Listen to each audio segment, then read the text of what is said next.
Hi, ഇന്ന് ലുക്കാപ്പൻ ആദ്യമായിട്ട് മുടി വെട്ടുവാണ്. ജനിച്ച് കഴിഞ്ഞ് മുടി നമ്മൾ വെട്ടിയിരുന്നില്ല. 1 വയസ്സായിട്ട് വെട്ടാമെന്നുള്ളൊരു കണക്കുകൂട്ടലിലായിരുന്നു.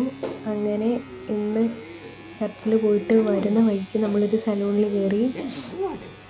ലുക്കാപ്പന് ആദ്യം ഒന്നും മനസ്സിലായില്ല എന്താ സംഭവമെന്ന്.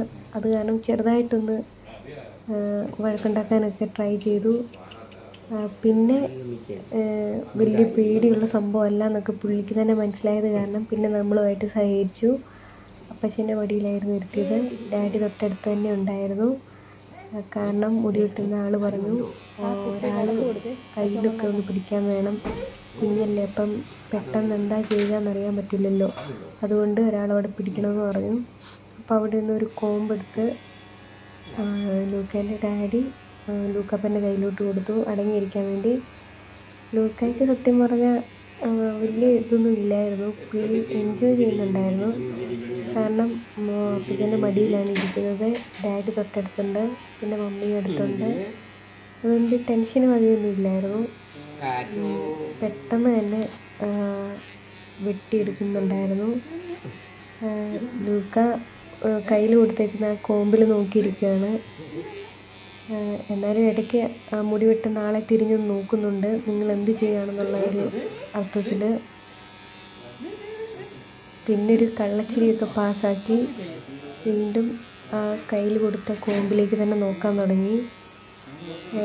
ഒരു സൈഡ് ഏകദേശം നമ്മൾ വെട്ടി. ഇനി നെക്സ്റ്റ് ബാക്ക് സൈഡിലോട്ട് നമ്മൾ എത്തി. ഇടയ്ക്കിടയ്ക്കൊന്ന് ആഞ്ഞാഞ്ഞ് തിരിഞ്ഞു നോക്കുന്നുണ്ട്. അതൊഴിച്ചാൽ വലിയ പ്രശ്നമൊന്നും ഇല്ലായിരുന്നു. വെട്ടുന്ന ആളുടെ മുഖം ലൂക്കാപ്പൻ ഇടയ്ക്കൊന്ന് കാണണം. പിന്നെ ആൾ അങ്ങേ സൈഡിൽ പോയി ലൂക്കാപ്പൻ്റെ ഡാഡിയോട് ഇങ്ങേ സൈഡിലോട്ട് വരാൻ പറഞ്ഞു. ആ സൈഡ് നമ്മൾ തൊട്ടിട്ടില്ലായിരുന്നു. ആ സൈഡ് ആൾ വെട്ടാൻ തുടങ്ങി. ലൂക്കാപ്പൻ ഇപ്പം നേരെ കണ്ണാടിയിൽ നോക്കിയിരിക്കുകയാണ്. ഇപ്പം ഇങ്ങേ സൈഡിൽ ഡാഡി വന്നപ്പോഴത്തേക്ക് ഡാഡീനെ നോക്കി ഇരിക്കുകയാണ്. അപ്പോൾ ആൾക്ക് അവിടെ വെട്ടാൻ ബുദ്ധിമുട്ടുണ്ട്. അപ്പം ഫോണിലൊരു കാർട്ടൂൺ വെച്ച് കൊടുക്കാമെന്ന് വിചാരിച്ചു. അങ്ങനെ ഡാഡിയുടെ ഫോൺ എടുത്തിട്ട് യൂട്യൂബിൽ കയറി ലൂക്കാപ്പന് ഇഷ്ടപ്പെട്ട കാർട്ടൂൺ സെർച്ച് ചെയ്തുകൊണ്ടിരിക്കുകയാണ്. അങ്ങേ സൈഡ് കുറച്ചുകൂടെ ഉണ്ട് വെട്ടാൻ. ലൂക്ക പെട്ടെന്ന് തല വെട്ടിക്കുന്ന കാരണം ആൾക്ക് ചെറിയൊരു പേടിയുണ്ടെന്ന് പറഞ്ഞു. അന്നേരം പപ്പ കുഞ്ഞിൻ്റെ കയ്യിൽ നന്നായിട്ട് പിടിച്ചിട്ടുണ്ട്, പെട്ടെന്ന് തട്ടുകയൊന്നും ചെയ്യാതിരിക്കാൻ വേണ്ടി. ഇനി കുറച്ച് പോർഷൻ കൂടെ ഉള്ളു ബാക്ക് സൈഡിൽ. ഇതുവരെയായിട്ട് ഡാഡി കാർട്ടൂൺ എടുത്തില്ല. ഇവിടെ നെറ്റ്വർക്കിന് ഇഷ്യൂ ഉള്ള കാരണം എടുക്കാൻ പറ്റുന്നില്ല എന്നാണ് പറയുന്നത്. ലൂക്കാപ്പന് വലിയ കുഴപ്പമൊന്നുമില്ല. തീരാറായപ്പോഴത്തേക്ക് നല്ല ചിരിയൊക്കെ ചിരിക്കുന്നുണ്ട്. ഡാഡിയും മമ്മിയും മാറി നോക്കുകയാണ്. ഇപ്പം പുള്ളിക്ക് ചെറിയ ചിരിയൊക്കെ വരുന്നുണ്ട്. കാരണം മുടിയില്ലാത്ത മൊട്ടത്തിലെ ഫ്രണ്ടിലത്തെ കണ്ണാടി കാണാൻ പറ്റുന്നുണ്ട്. അത് കാണുമ്പോൾ ലൂക്കാപ്പന് തന്നെ ചിരി അടക്കാൻ പറ്റുന്നില്ല. എന്നെ ഡാഡിയെ നോക്കി മാറി ചെറിയൊരു ചുണ്ടിൽ ചിരിയൊക്കെ എടുത്തിട്ടിരിക്കുകയാണ്. ഇപ്പോൾ ഫുൾ ഏകദേശം മുടി വെട്ടിക്കഴിഞ്ഞു. ഇനിയും ആൾ അതിൻ്റെ പുറത്തൂടെ ഒന്നുകൂടെ ഇത് ചെയ്ത് നോക്കുകയാണ്, ലെവൽ ചെയ്യുകയാണ്. സോറി, ഈ സൈഡിൽ ഇച്ചിരി മുടിയുണ്ട്. ഇങ്ങനെയുള്ള എല്ലാം കണ്ടില്ല. അതോട് ചോദിച്ചാൽ ബാക്കിയെല്ലാം തീർന്നു. മുടിയല്ലായിരുന്നു, അത് പൊഴിഞ്ഞു വീണ മുടിയായിരുന്നു, വിട്ട മുടിയായിരുന്നു. ഓക്കെ, ഇനി അത് നമ്മൾ ലൂക്കാപ്പനെ എടുക്കുകയാണ് ഉള്ളിലേക്ക്. ബാക്ക് സൈഡൊന്ന് ലെവൽ ചെയ്യണമെന്ന് പറഞ്ഞു. അതിന് തിരിച്ചെടുക്കാൻ പറഞ്ഞു. ബാക്ക് സൈഡിൽ കുറച്ച് മുടിയുണ്ട് കേട്ടോ. മുടി വീണതാണെന്നാണ് ഞാൻ ആദ്യം ഓർത്തത്. ഇനി കുറച്ച് മുടിയുണ്ട്, അതൊക്കെ കഴിഞ്ഞാൽ കംപ്ലീറ്റ് ആവും. ചേട്ടൻ അത് ചെയ്തുകൊണ്ടിരിക്കുകയാണ്. നെറ്റിയുടെ സൈഡിലും ചെവിയുടെ സൈഡിലൊക്കെ ചെയ്യുകയാണ്. ലെവൽ ചെയ്യുകയാണ്. എനിക്ക് അത്യാവശ്യമൊന്നും കാണിക്കുന്നില്ല. ഞങ്ങൾ വിചാരിച്ചു അതിൻ്റെ സൗണ്ടൊക്കെ കേൾക്കുമ്പോൾ ആൾ വൈലൻ്റ് ആവുമെന്നൊക്കെ വിചാരിച്ചായിരുന്നു. പക്ഷെ പ്രതീക്ഷിച്ച പോലെയല്ല, നന്നായിട്ട് സഹകരിക്കുന്നുണ്ട്. അപ്പം ഇപ്പം നമ്മൾ കാർട്ടൂൺ വെച്ച് കൊടുത്തിട്ടുണ്ട്. ഇത് നോക്കിയിട്ടിരിക്കുകയാണ്, അതുകൊണ്ടാണ് ഇത്ര സൈലൻ്റായിട്ടിരിക്കുന്നത്. കാർട്ടൂൺ വെച്ച് കൊടുത്തിട്ടുണ്ട്. മടുപ്പും തോന്നുന്നു. കുറേ നേരമായിട്ട് തലയിലിട്ട് ഇങ്ങനെ ആൾക്കാർ പിടിക്കുന്നതാണ്. ആ ചേട്ടൻ അധികം വേദനിപ്പിക്കാതിരിക്കുകയാണ് പിടിക്കുന്നത്. ഇപ്പം കാർട്ടൂണിനകത്ത് പാട്ട് കണ്ടുകൊണ്ടിരിക്കുകയാണ്. അതാണ് ആള് അധികം തലയിട്ട് വെട്ടിക്കാത്തത്. ഇപ്പം പപ്പേനെ നോക്കുകയാണ്. ഡാഡി പുറത്തോട്ടൊന്ന് പോയിട്ട് വരാമെന്ന് പറഞ്ഞു. അത് ഇഷ്ടപ്പെട്ടില്ല. അപ്പോൾ പപ്പേനെ നോക്കി ഇവിടെ നിൽക്കണമെന്നർത്ഥത്തിൽ ഒരു നോട്ടം പാസ്സാക്കിയിട്ട് വീണ്ടും അവിടെ ഇരിക്കുകയാണ്. ബാക്ക് സൈഡ് ഇങ്ങനെ ലെവൽ ചെയ്യുവാണ്. മുടിയില്ലാത്ത ഭാഗമാണ്, എന്നാലും അവിടെ ഒന്നുകൂടി ലെവൽ ചെയ്തേക്കാവുന്ന ആൾ പറഞ്ഞു. കുസൃതി കാണിക്കാൻ തുടങ്ങുവാണെന്ന് തോന്നുന്നു. ലൂക്കായ്ക്ക് ഇപ്പം തറയിൽ ഇറങ്ങണം.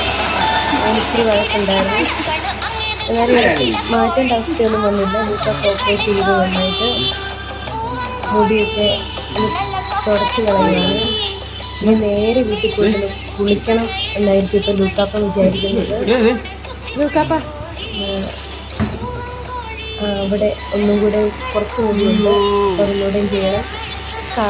ഈ കാർട്ടൂണാണ് ലൂക്കാപ്പൻ കണ്ടുകൊണ്ടിരുന്നത്. പപ്പയും ഡാഡിയും കൂടി ഒരുമിച്ച് പിടിച്ചിട്ടിരിക്കുകയാണ്. കാരണം ഇപ്പം തല നന്നായിട്ടൊന്ന് അനക്കിയായിരുന്നു. അങ്ങനെ അനക്കുമ്പോൾ മുറിവ് വരും. അത് കാരണം മുറുക്കെ പിടിച്ചേക്കുവാണ് കയ്യിൽ. കാർട്ടൂൺ കണ്ടുകൊണ്ടിരിക്കുകയാണ്. പപ്പയുടെ തോളിൽ ചാരി കിടക്കുവാണ്. പപ്പയ്ക്കും നല്ല ടെൻഷനായിരുന്നു. കുഞ്ഞിൻ്റെ തലയെ മുറിയോ അതോ ഇനി കുറച്ചുകൂടെയും കഴിഞ്ഞിട്ട് വെട്ടിയാൽ മതിയോ. അപ്പം ഷോപ്പിലൊരു വാവ വന്നു. വാവ ലൂക്കാപ്പനെ തന്നെ നോക്കി നിൽക്കുകയായിരുന്നു. വാവ വലുതായെങ്കിൽ ആ വാവയ്ക്ക് ഭയങ്കര പേടിയായിരുന്നു മുടി വെട്ടാൻ. പിന്നെ ആ വാവയുടെ ഡാഡിയും മമ്മിയും പറഞ്ഞു, മോനെക്കാട്ടിലും ചെറിയൊരു കുഞ്ഞുവാവയുടെ മുടി എവിടെ നിന്ന് വെട്ടുന്നുണ്ടല്ലോ, അപ്പം മോനെ കരയാൻ പാടില്ല, നാണക്കേടാന്ന് പറഞ്ഞ കാരണം ആ വാവ മുടി വെട്ടാൻ സമ്മതിച്ചു. ഈ മുടി കുറച്ച് കൂത്ത് നിൽപ്പുണ്ടായിരുന്നു. അപ്പോൾ നമ്മൾ തൊട്ട് നോക്കിയിട്ട് അതുകൂടെ ഒന്ന് മാറ്റി തരാമോ എന്ന് ചോദിച്ചുകൊണ്ട് ആ ചേട്ടൻ അതൊന്നുകൂടെ വൃത്തിയാക്കി തരുവാണ്.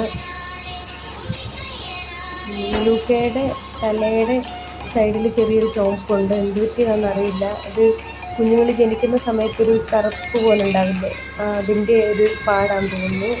കാരണം നമ്മൾ ജനിച്ച സമയം തൊട്ട് ഇതുവരെ മുടി വെട്ടാത്തത് കൊണ്ട് ശ്രദ്ധയിൽ കിട്ടിയിരുന്നില്ല.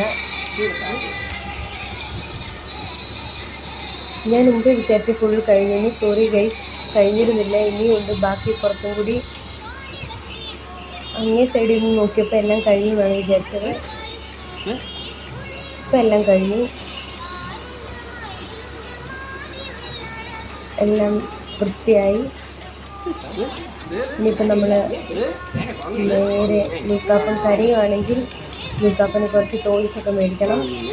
കരയില്ലാന്ന് തോന്നുന്നു. ലൂക്കാൻ്റെ ഡാഡി ലൂക്കയുടെ കവിളിലൊക്കെ ഇങ്ങനെ ചെറുതായിട്ട്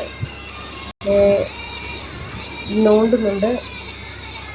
ലൂക്ക പെട്ടെന്ന് ഞെട്ടി നോക്കുമ്പോൾ ചേട്ടന് ബുദ്ധിമുട്ടാണെന്ന് പറഞ്ഞു. എന്തായാലും ഇത്ര ആയതുകൊണ്ട് കുഴപ്പമില്ല. ഇപ്പോഴാണ് പെട്ടെന്ന് ഇങ്ങനെ പെട്ടെന്ന് തിരിഞ്ഞു നോക്കാൻ തുടങ്ങിയത്. അതുകൊണ്ട് കുഴപ്പമില്ല ഗൈസ്. അങ്ങനെ ഞങ്ങൾ ഞങ്ങളുടെ ലൂക്കാപ്പൻ്റെ മുടി വെട്ടി. ലൂക്ക നന്നായിട്ട് ഇരുന്നു, വഴക്കൊന്നും ഉണ്ടാക്കിയില്ല.